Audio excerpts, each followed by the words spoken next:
She stood rigid in the restraint cuffs, the metal biting into her wrists with every jolt of the dropship. The red lights overhead bathed everything in warning hues, but it wasn't the turbulence that made her stomach twist. It was the silence of the two armed guards seated across from her. Silence and judgment. Commander Seraphine Miles, once decorated twice in the Helix War, demoted once for insubordination, and court-martialed once more for treason, said nothing. Her dark hair, now tangled and damp with sweat, stuck to her temple. Her flight suit was still marked with insignias they'd forgotten to strip, or maybe they'd left them intentionally.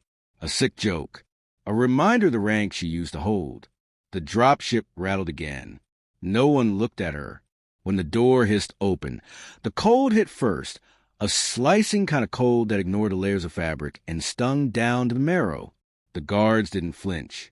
They shoved her forward into the docking bay of a half-buried outpost on Sec 57, an abandoned rock on the edge of map space.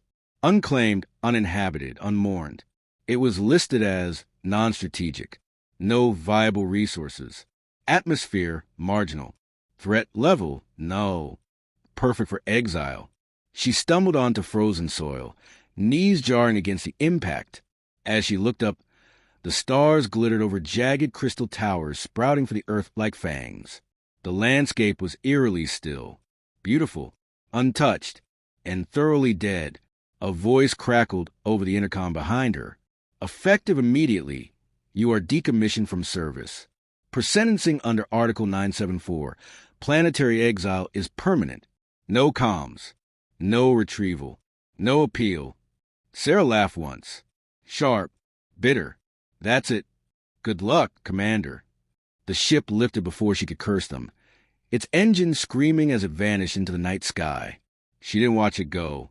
She was already reaching for the emergency crate they'd dumped beside her, more symbolic than merciful. A rusted power core, 2 rations, a partially damaged survival drone, and an old soldering kit. Not enough to live on, just enough to make dying interesting. By day 3, she constructed a shelter out of metal panels peeled from a collapsed mining drone and rocks from the nearby cliffs. By day 5, she had the drone functional enough to map a 10-kilometer radius. Nothing lived. Nothing moved. Even the wind seemed to avoid this planet. Still, Sarah refused to die quietly. She scavenged endlessly. Ruined data pads, snapped wiring, derelict consoles buried beneath layers of ice and time. Some were old mining equipment, left to rot when the operation was deemed unprofitable. Others, older, sleeker, were not of human origin. She logged them, sketched diagrams into her tattered notebook. If she couldn't survive, she'd at least learn. Nights were worse. The cold gnawed and the silence screamed. She spoke to herself sometimes, if only to remind herself that her voice still worked. She gave names to the crystals outside, sentinels, she called them. They stood like watchmen in the night, refracting light from the stars in impossible ways. Beautiful, but wrong. One night, while attempting to repurpose a broken transmitter, the shelter lights flickered. Not a malfunction. The crystals outside pulsed ever so faintly, as if echoing the static hum of her tools. She stared through the frost-glazed window, watching the blue light pulse once, twice, and then fall still. Coincidence, maybe, or a trick of isolation. She'd been here nearly a month. Solitude played strange games, but then it happened again. By week 5, the pulses had a pattern. They responded to frequency, low ranges especially.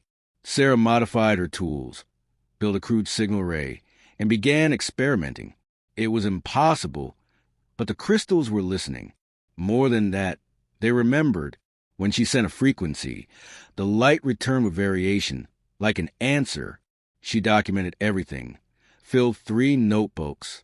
But more importantly, she felt something new. Possibility. That night, she dreamed of circuitry threaded with crystal veins, of cities carved into the planet's bones, of eyes, ancient and watching. She woke sweating, heart thudding, and could still see the afterimage of the dream burned into the dark. She didn't believe in ghosts, but she believed in design. And this planet, this dead world, they'd misread it. Sec 57 wasn't empty. It was dormant, On day 42, the proximity alert blared. The drone she'd repaired, nicknamed Scrap, hovered above a ravine, its lens flashing red. Movement, a small heat signature. Not native wildlife. There was none. Sarah loaded the only weapon she had, a reassembled plasma torch rig with battery pack, and crept through the ice fields. She saw the smoke first, curling unnaturally in the frozen air. Then the black shape of a downed shuttle, sleek and new, recent, military. They'd sent someone. She found him dead, throat slit, half buried under shattered crystal. His uniform bore no insignia. A knife still jutted from his belt, clean and unused. Sarah took it, checked the corpse's ID, scrubbed. Whoever he was, he hadn't come to rescue her. She didn't bury him. By day 50, she knew the truth. They hadn't sent her here to die quietly. They'd sent her here to disappear. But she was still breathing, still building. On day 61, a new signal broke through the static. A low band message, scrambled and brief. Not from command, not standard protocol. It was raw, panicked, almost whispered. Echo 1 down. No visual. Lights moving in the ice. Base lost. Repeat. Hostile environment. Unknown tech. The message cut off. Sarah sat for a long time afterward, her fingers hovering over the console. Not fear, not guilt. Something colder, cleaner. They thought they were ending her, but they'd misjudged the planet, and they'd misjudged her. She stepped outside, looked up at the stars. For the first time, she smiled. Tomorrow, she would build something new, not just to survive, not just to escape, but to own this place, this forgotten graveyard of industry and arrogance. She'd raise something from its bones, and when they finally came to finish what they started, they'd find more than a woman they left to die. They'd find a soldier reborn, and the planet would have a flag. The crystal hummed in her hands, vibrating faintly against her gloves. It wasn't natural, not in the way minerals typically were. It pulsed in response to her presence, reacting to touch like muscle memory. Sarah stared at the shard she'd carved free from the largest tower near her shelter. When she ran a current through it, it behaved like a capacitor, but with no decay, no heat, and no clear energy loss. That shouldn't have been possible. For the first time in weeks, she didn't feel like a prisoner. She felt like an engineer again. The cave beneath the southern ridge was the key. She'd found it by accident after a minor quake dislodged part of the cliff face, revealing a hidden tunnel. Inside, the walls were lined with etched patterns, angular, almost circuit-like.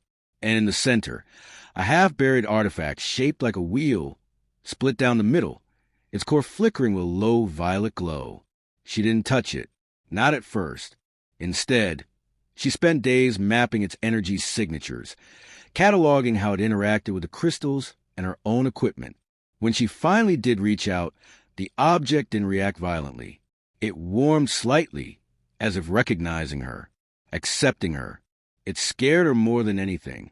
But fear wasn't useful here. So she leaned into it. She began combining materials, alien and human. Sarah rewired a broken field drone with a power array stabilized by a crystal core. It moved smoother, faster. The AI, once glitchy and limited, began recognizing more complex commands. Not because she'd improved the programming, but because the power source understood what it was supposed to do. This wasn't technology. It was language. By the 75th day, she built a perimeter, motion-trigger defense turrets mounted to scavenge platforms, powered by what she now called pulse stones. When she tested one, it fired a coherent beam strong enough to punch through 10 inches of plasteel. She watched the test footage over and over, not out of pride, out of warning. This planet didn't just want to be left alone. It was offering her tools, weapons. It wanted war. The first ship landed without broadcasting ID. Sleek, matte black, no transponder, no insignias. It touched down a half-kilometer from her shelter and deployed 2 scouts. Sarah watched them through her drone network, which now patrolled the outer ridges. These men weren't miners. They moved with too much precision. Tactical. Cold. She armed the trap grid. When they reached the shelter, they didn't knock. One of them raised a rifle and began scanning. The other triggered the seismic node hidden beneath the snowpack. The explosion was silent, crystal-based detonation. No heat, no fire. Just pressure. The first scout died instantly. The second tried to retreat, but the auto turret sliced through his armor mid-turn. Sarah didn't go out to confirm the kills. She waited, listened, and when the ship lifted back into orbit without collecting the bodies, she understood. This was a test run, a data sweep. They hadn't come to extract her. They'd come to evaluate the threat level. She was no longer forgotten. That night, she took one of the scouts' helmets, scrubbed it clean, and painted a crude emblem across the visor, a stylized version of the planet's crystalline tower crossed with a lightning bolt. It was petty, symbolic, but necessary. If they were going to hunt her, she would give them a face to fear. She mounted the helmet on a pike outside her shelter, let them see it from orbit. By day 89, she claimed a full 20 square kilometer zone. She named it Black Glass Territory. It was a defensive grid powered by her growing crystal network, with auto-tracking sensors and encrypted command loops she programmed from an old mining rig's AI core. The system responded to her voice alone. She didn't sleep much anymore. Not because she was afraid, because she was driven. Every circuit she laid, every trap she primed, every pulse stone she tuned. These were declarations.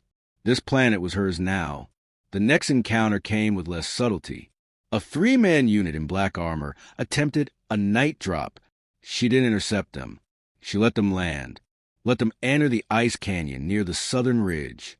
Then she sealed it behind them using a pulse-triggered rock slide. They screamed for nearly an hour before the comms went silent. Later, when she retrieved their equipment, she found something interesting. One of the soldiers had a private message stored on his terminal, marked for auto sent upon extraction. It wasn't encrypted. It wasn't even official. Just a personal log. It read, "Target still active, more intelligent than expected. Avoid confrontation. Request orbital strike authorization." Sarah stared at the message for a long time. Then she deleted it. She knew what would come next. Not more scouts. Not assassins. But a response worthy of the threat they now believed her to be. She began preparing for war. Her modifications grew bolder. She tapped deeper into the alien systems beneath the cave, began constructing signal amplifiers and autonomous drone relays. One unit, a spider-like machine she called Spectre, could now traverse up to 50 kilometers independently, returning with environmental data, atmospheric logs, and thermal readings from space. She had eyes in the sky, and what she saw confirmed her suspicion. Another ship, larger, not a hunter-killer, but a command carrier, orbiting silently, watching. Sarah activated a new protocol, Phantom Broadcast. Using repurposed comms arrays from the first crash site, she hijacked local frequencies and began transmitting a looping signal into deep space. It was short, untraceable, a simple statement, rewritten in dozens of languages and codes. This planet is occupied. All trespassers will be counted and remembered. A kill count began. 1, then 3, then 7. Each helmet, each rifle, each charred piece of armor was marked and placed on display outside her base. She arranged them like sentinels, imitating the crystals that once watched her. Now she watched them back. The cold didn't bite anymore. Her shelter was fortified, self-heating, with air filtration powered by crystal feedback. She had food, synthetic but stable, water from melting the underground ice flows, and tech. More tech than she knew what to do with, but she kept building. She carved new symbols into the walls. Her own language now, her own rules. And every night, she sat by the central control panel. Her throne, she joked and updated the log. Day 103, they sent another. Dead in 12 minutes. Learned nothing. They're scared now. She wasn't a soldier anymore. Not just, she was something else. Something reborn in exile, sharpened by betrayal, and tempered by the raw, pulsing heartbeat of a planet they'd thrown away.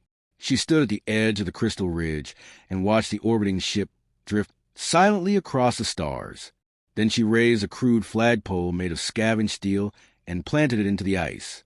Her symbol fluttered in the thin atmosphere, barely perceptible but defiant. They sent her here to vanish. Now she dared them to come and look. A storm was coming, not of wind or snow, but fire and light. The carrier ship had stopped pretending.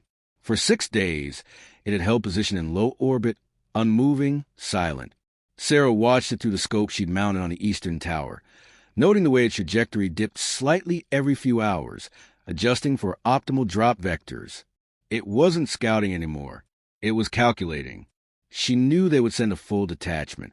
Not assassins, soldiers, the kind who burned everything down and left nothing standing. She wasn't afraid. Not anymore. Her systems were ready. The grid that started as a desperate patchwork of repurposed mining drones and salvage turrets had evolved into something more, an autonomous defense array with layered redundancies, each one calibrated for different tactics. Anti-personnel, anti-armor, EMP burst nodes, optical disruptors. The planet had offered her raw power, and she'd shaped it into teeth. But even teeth break. She needed allies. That was a thought she couldn't shake as she traced her fingers across the pulse stone embedded in the central relay. Alone, she had carved a sanctuary, but she knew the shape of war. Attrition was not her ally, not against an enemy with endless ships, endless men, endless silence behind their orders. The artifact in the cave flickered brighter that day, almost pulsed, not like it was reacting to her presence, but waiting. So she went deeper. Beyond the chamber she'd explored, the walls narrowed into a descending spiral, smooth and deliberate, as if carved not by erosion but by design. At the bottom, a chamber, cold, quiet, lined with rows of crystal pods, each the size of a coffin. Some were shattered, their contents long decayed. Others remained sealed. Sarah approached the nearest pod. Frosted glass. Strange glyphs etched into the frame. The language wasn't hers, but it resonated. Somewhere deep in her mind, a recognition clicked. She placed her hand on the pod. The crystal at its core lit up. The body inside began to stir. She staggered back, heart thundering, weapon raised out of instinct. The figure in the pod was humanoid, but elongated, taller, with unnaturally symmetrical limbs. Its skin shimmered like obsidian. Eyes opened, pale silver, without pupils. And it looked at her, not with curiosity, not even confusion. Recognition. The pod hissed open. Mist escaped like breath. The figure stepped out, towering over her by at least a foot, and scanned the chamber with slow, deliberate precision.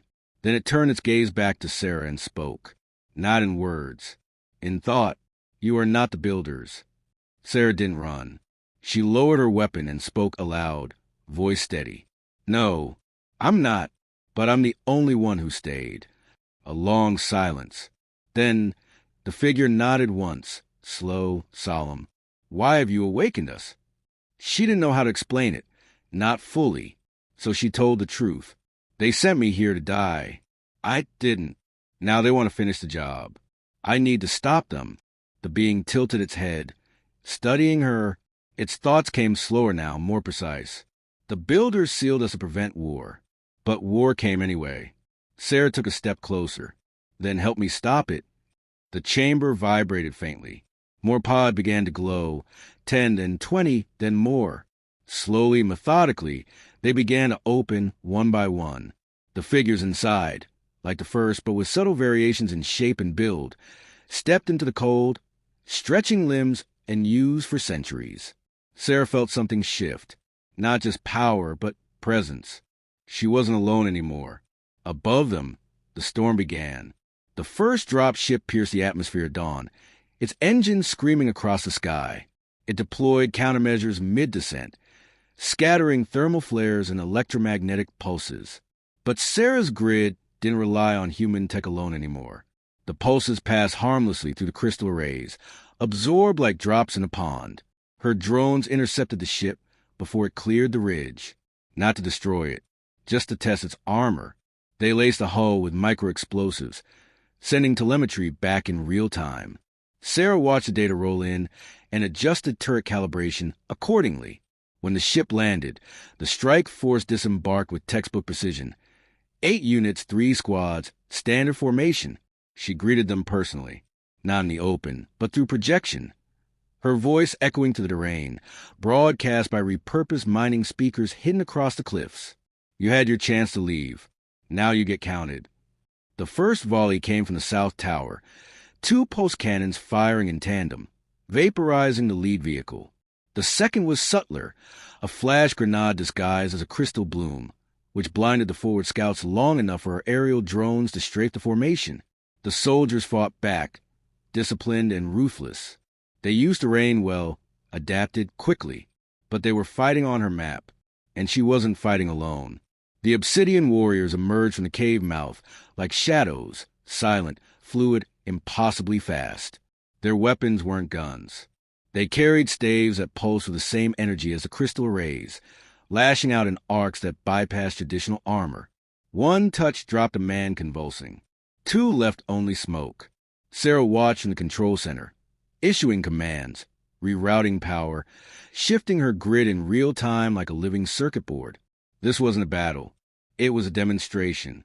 1 hour in, half the strike force was gone. They tried to retreat. She didn't let them. By the time the last survivor dropped his weapon and signaled surrender, the storm had cleared. The Obsidian warriors didn't speak. They simply stood, weapons humming, eyes fixed on the sky.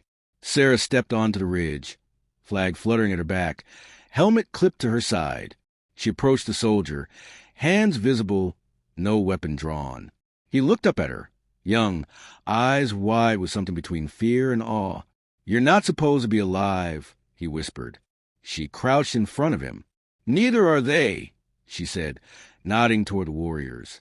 "But we are, and we remember." He blinked slowly, swallowing. "What now?" Sarah rose. "That depends on your people." She turned and walked away, leaving him there as a drone circled above, cataloging the aftermath. Her kill count increased by 12. The flag was still standing. Later that night, back in the cave, she sat beside the central node and watched as the Obsidian warriors began working, not aimlessly, but with purpose, repairing, restoring, reclaiming what had once been theirs. The first of them approached her and knelt. "We fought alone before," he said. "We lost. With you, we might not." Sarah didn't respond immediately. She placed her hand against the glowing panel, feeling the pulse beneath it. Strong, steady, familiar now. "They won't stop coming," she said. The warrior nodded. "Then we won't stop counting." Outside, the night sky burned with the light of engines descending. She smiled. "Let them come." The orbiting fleet doubled in size within 72 hours. Sarah watched each new ship arrive like a silent question hanging in the sky, and she had no illusions left. This was an extraction force or a cleanup team. It was a siege fleet, and they didn't come for her. They came for what she had awakened. Every sensor spike confirmed the pattern. Heavy warcraft, carrier-class dropships, ion suppressors, low-atmosphere artillery platforms. The Council hadn't just acknowledged her existence. They had declared her a sovereign threat. She welcomed the clarity. The Obsidian warriors, now 40 strong, moved through the valley with fluid coordination. They didn't speak often. They didn't need to. Their communication operated on a different layer now, one Sarah couldn't yet access but had begun to understand. Every motion, every formation, every flicker of light through their staff weapons, language in motion, intent rendered through energy. They were not soldiers in the way she'd once been. They were echoes of civilization that had long since abandoned conquest, only to find war waiting when they awoke. And they chose her as their voice, not because of her power, but because she stayed. The central relay room, once a hollow cave lined with alien glyphs, had transformed into a control nexus. With Sarah's augmentation, the crystal lattice interfaced seamlessly with human systems. The AI she once called scrap code had evolved. It no longer needed prompts. It learned from her. It predicted her. The days blurred into a rhythm of preparation. There was no more scavenging, no more testing. This was finalization. She constructed energy conduits beneath the mountain range, linking defensive outposts across a 100-kilometer arc. Every ridge now carried a kill line, every crevice a sensor net, every post stone a command. She didn't just hold ground now. She owned it. When the enemy finally struck, they didn't hold back. 3 waves, simultaneous, from air and ground. The first dropped metallic pods the size of transports, each unfolding into mechanized assault walkers. The second wave hit her comms grid with localized EMP bursts. The third landed command teams near the Obsidian stronghold, hoping to cut the head before the body could react. They understood her grid. They underestimated her. The walkers lasted 17 minutes. Her turrets didn't aim for mass. They aimed for weak points, joints, optics, thermal cores. The AI knew them now, adapted to their movements. And the energy lances the Obsidian warriors deployed weren't built to break machinery. They erased it, clean, silent, as if history were being rewritten in real time. The EMP burst took her main relay offline for a full minute. She rerouted through the cave network before the second pulse hit. The systems rebooted in 5 seconds, just long enough for her to catch her breath and fire a new command. Decoy protocols. Activate Ghost Grid. The enemy never realized the signals were synthetic. For hours they chased false readings, deploying squads into traps, spending firepower on illusions.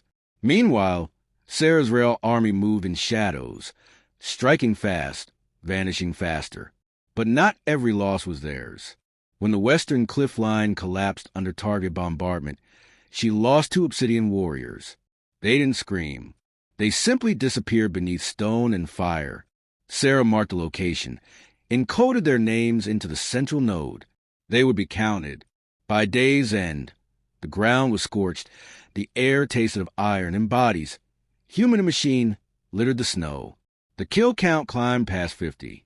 Still the fleet hung above, silent. And then it spoke.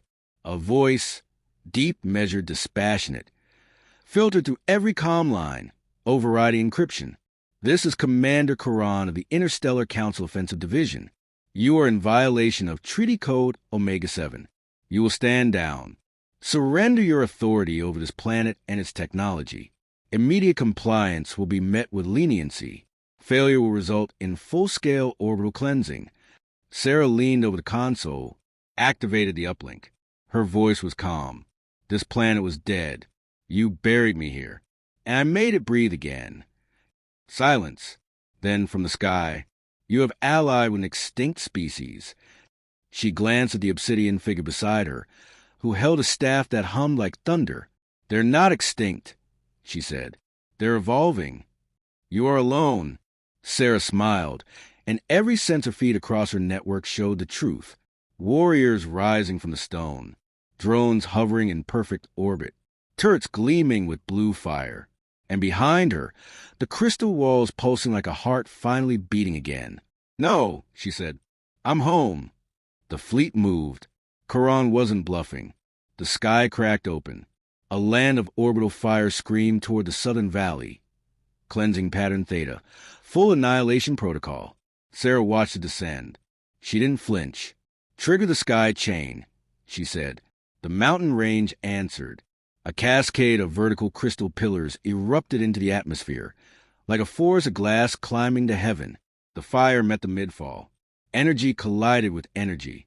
A rupture bloomed across the sky like a second sun. The beam fractured, then failed. The clouds lit up with residual light, but the ground remained untouched.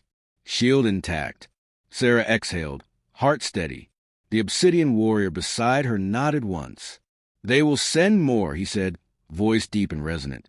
Speaking aloud for the first time, she turned to face the command center, fingers already dancing across the console. Then we build higher. That night, beneath the aurora of the shattered strike beam, the obsidian warriors held a ritual, silent, synchronized movement around the central node. Crystals shimmered in reply, and Sarah stood at the center, watching them, learning their rhythm. She felt it then, not victory, not peace, but identity. She was no longer the abandoned engineer, the expendable. She was the architect of resistance, a banner raised not in defiance, but in declaration. This was her planet, her people, and if the stars wanted war, she would write their names in the snow one by one. The flag still flew.